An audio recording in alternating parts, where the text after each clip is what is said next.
Hey folks, welcome back to Black and White. Here in Nacrene City, taking on the second gym. Before that, we were running with N.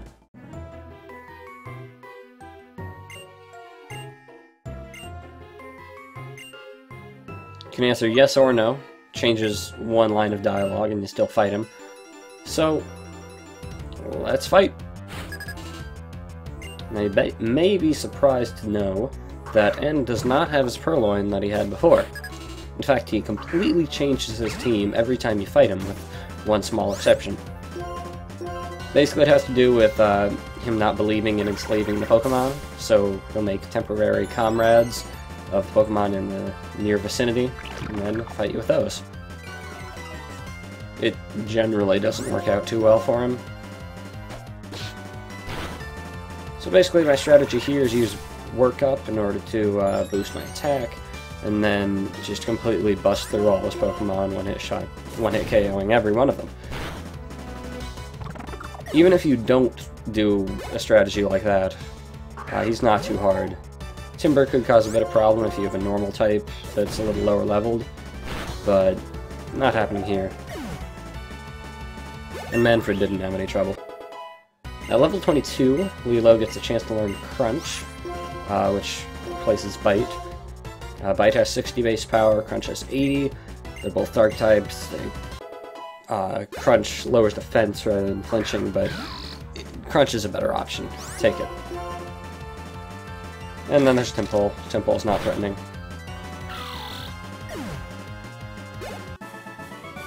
Now I don't even bother showing Manfred, just because it's just using Psybeam over and over.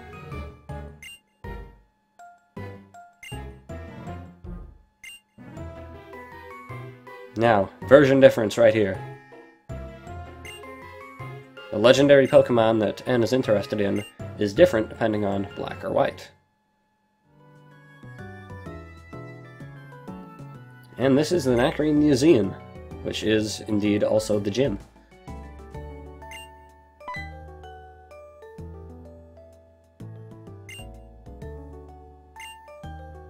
Now, I always like the museums. I mean, there's a gym in, there's a museum in Pewter City, there's an Oceanic Museum in Slateport, and there's this museum. Oh, version difference, look at that split screen. I worked so hard on that split screen. I'm proud of that split screen. The rock is a different color depending on your version. Mysterious. It's the opposite color of your version.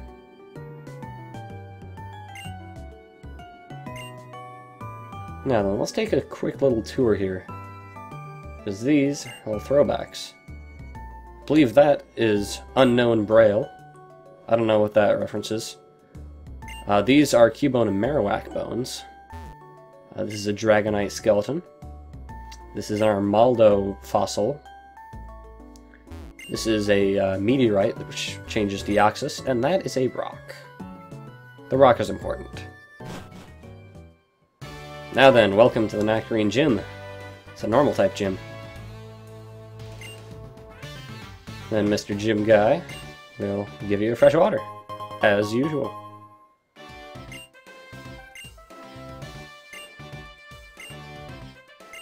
Yeah, normal types are only weak to fighting types, and luckily you are provided with a ready source of fighting types. There's Timber, there's Sawk, and there's Throw.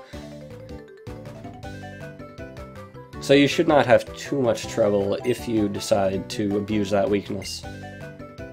If you started with Tepig, you would have a Pignite at this point, which is part fighting, and that will destroy most of this gym.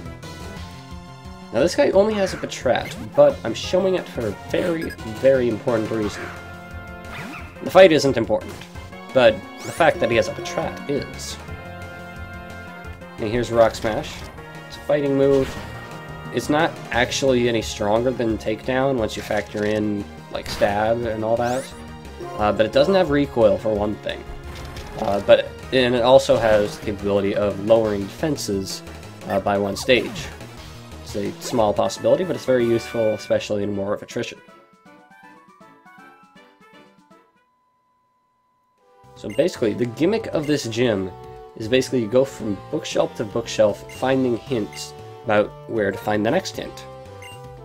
Eventually that will lead you to the gym leader. Small brown Pokemon. And what is the question? What is the first Pokemon? It's the only Pokemon you've run into, and she basically tells you where it is. I like the idea behind this gym. It's just really, really easy. This is the only tricky one.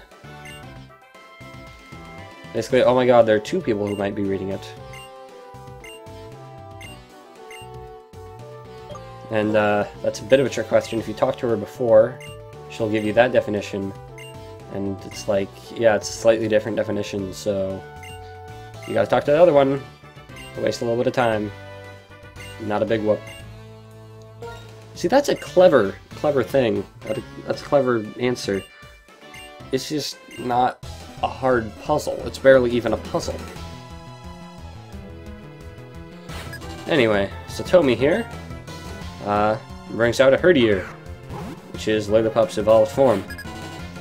It sports a dashing mustache. Now, I forgot to heal in between fights because I'm a genius. But just showing that evolution does kind of make a difference, but it will not stand in our way. And that's pushing things too far. I'll need 2 more hits unless I get a critical. So let's heal. Now I'm sure this Herdier has a takedown. I don't know why he isn't using it, other than fear of recoil. But he's just sticking with tackle and bite. It's weird.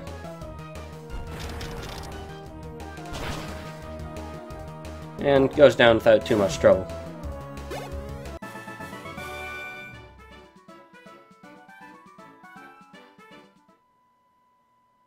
Now, once she's defeated, you can read the next hint. One thing that bugs me is that you have to reread all like the definitions and whatnot in the books. Just a little bit of time waster. Heat it up in a pot, it's delicious. It could be a lot of things. You could just go to the cooking section of any library and you'd be there for hours. But it's just telling you about Poffins, which aren't actually in this game. They're just, it's flavor text saying, hey, there's Diamond, Pearl, and Platinum. They exist. This one's funny. It's a road map, but basically all the directions but one cancel each other out. So, gotta go here. Anyway, she has three Lillipup. Not a big deal. Nothing of interest. And the biology of Tepig. This could be interesting if you chose Tepig as your starter.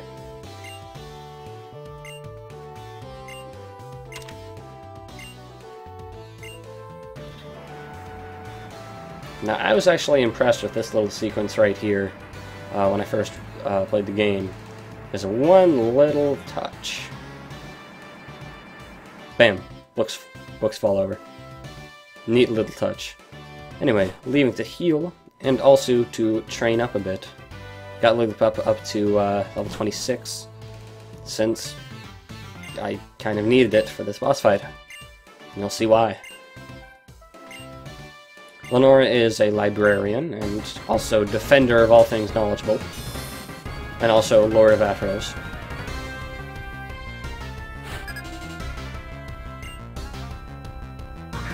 Which leads off with the Herdier, who is much more threatening than the other Herdier.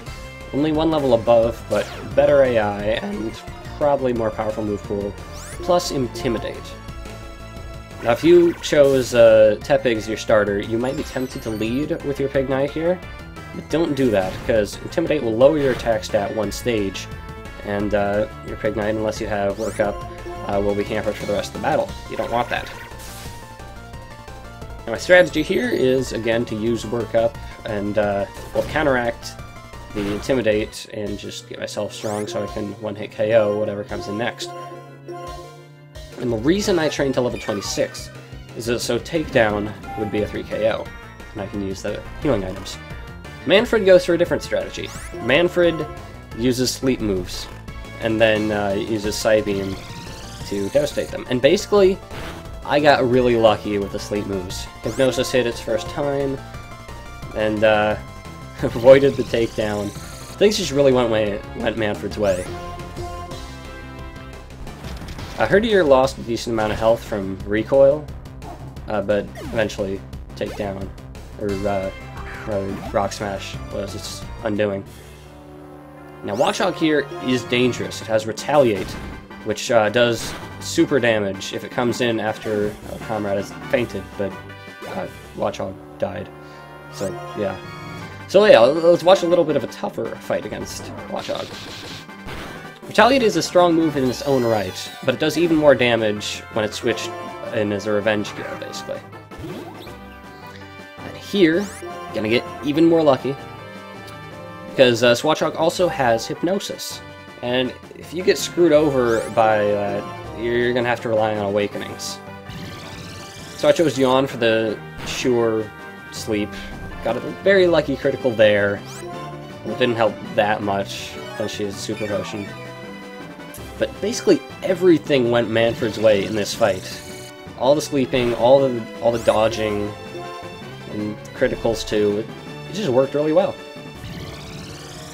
If I were to replicate this fight, it would take me many more tries.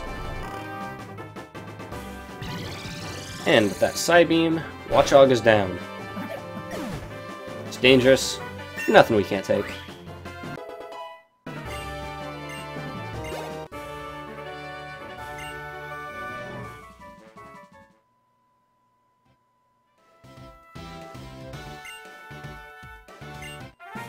This is just the most boring badge ever, next to the Marsh badge. Okay, maybe the plain badge, I don't know.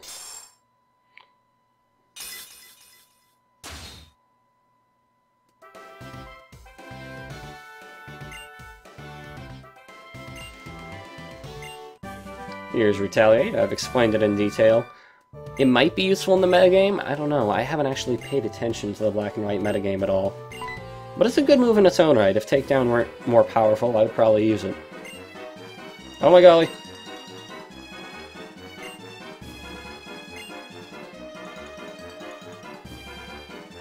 Plasma.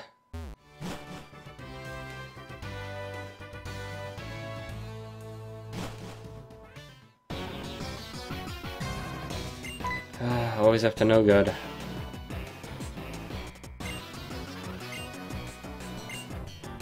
This is weird, they only take the skull. They're like, whoosh, whoosh, whoosh, whoosh, whoosh. We took the skull.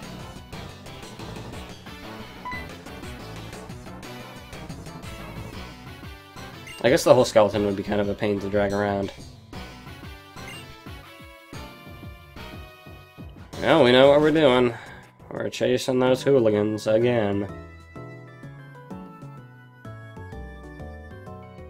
Hello, person with strange hair.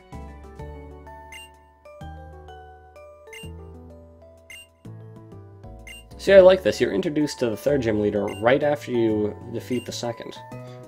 Is this, like, tying things sort of into the plot once in a while thing that makes black and white kind of neat? Oh, and look, both rivals are here for some reason.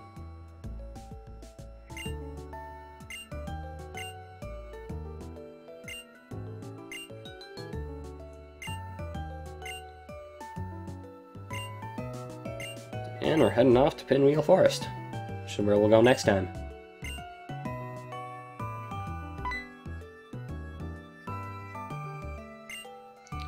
And Bianca gives us the dowsing machine. If you've played older Pokemon games, you're familiar with the item finder. It's basically the same thing. And Sharon's just like, yeah, let's chill around, okay. Now, I'm really proud of what I've done for the item finder. First off, I'm going to add it to my registered item list using that checklist. Press the key item button, brings up a list there. Entering dowsing mode. Using a chroma keyer to put the bottom screen on top of the top screen. I am so proud of this effect. It's so pointless, but I am so proud of it. Alright, so grab an Ultra Ball, which I won't be using in white, but I'll be using in black. And that takes care of that.